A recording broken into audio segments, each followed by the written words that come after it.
All right, I had another optimization question that I wanted to do a quick video on. So in this one, we have a shoreline, and you're on a boat. So here you are on your little boat, and the shoreline is apparently a straight line, and you are 2 kilometers offshore on your boat, and you want to reach a town that is 6 kilometers directly along the coast from the point on the shore that is opposite your boat. Okay, if you're able to understand that sentence, it is 6 kilometers directly along the coast from the point that is opposite your boat. So here's the point that's opposite your boat, and then here is your town down here, and it's saying it's 6 kilometers along the coastline. And what we know that we are able to row at 2 kilometers per hour, and you can jog at 5 kilometers per hour. Where should we land the boat in order to reach the town in the shortest amount of time possible?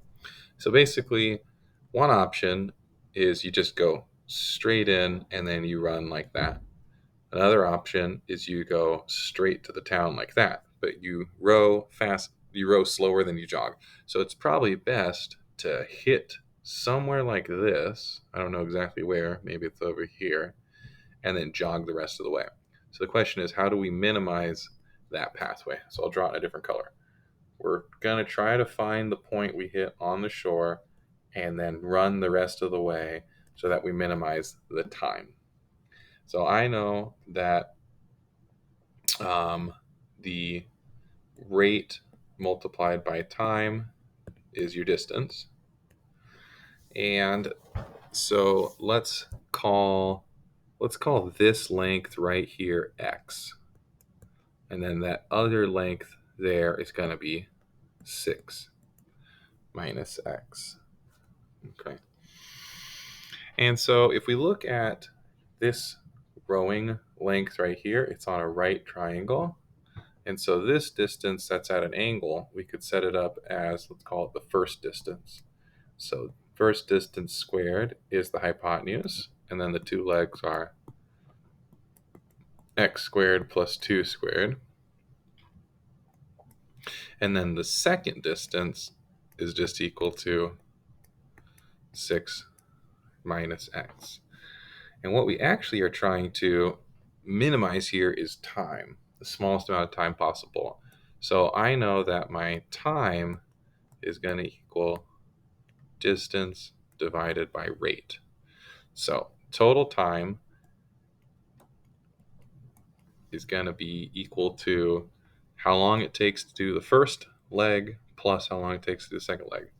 So we'll take our first leg, we'll do the square root of x squared plus 4 divided by my rowing speed. And so I'm able to row at 2 kilometers per hour, and I'm able to jog at 5 kilometers per hour. So this would be divided by 2, because that's my rowing speed, plus then 6 minus x divided by 5. So that's the total travel time. So let's take the derivative and set it equal to 0 so we can optimize it. So t prime is going to be 1/2 times x squared plus 4 to the negative 1/2 over 2 times 2x plus negative 1 over 5. So let me just talk about that again for a second. I did the chain rule where this is to the 1/2 power.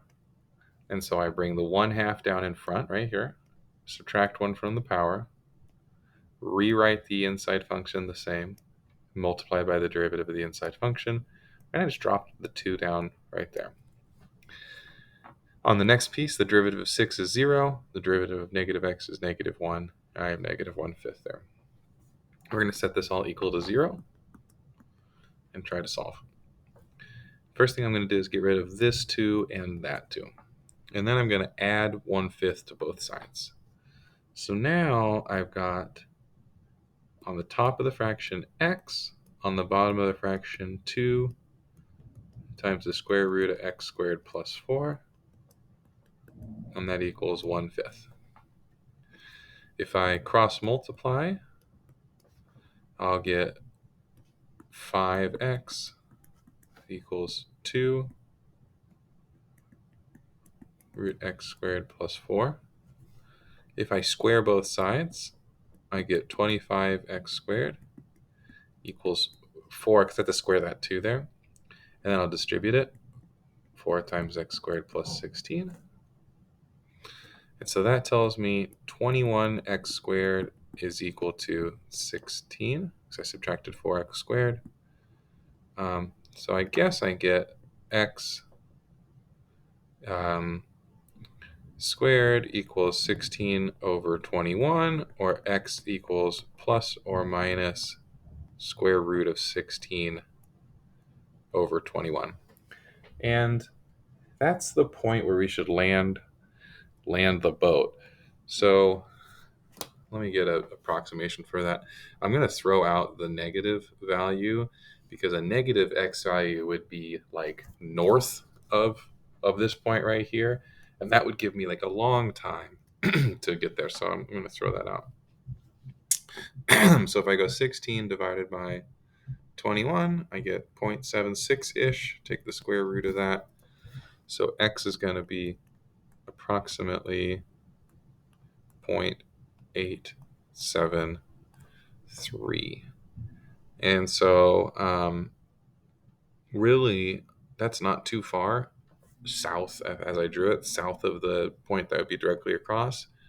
And that's not too surprising, because you run quite a bit faster than you row. And so I would expect that the point is closer to that. So you're going to spend more time running than you would rowing.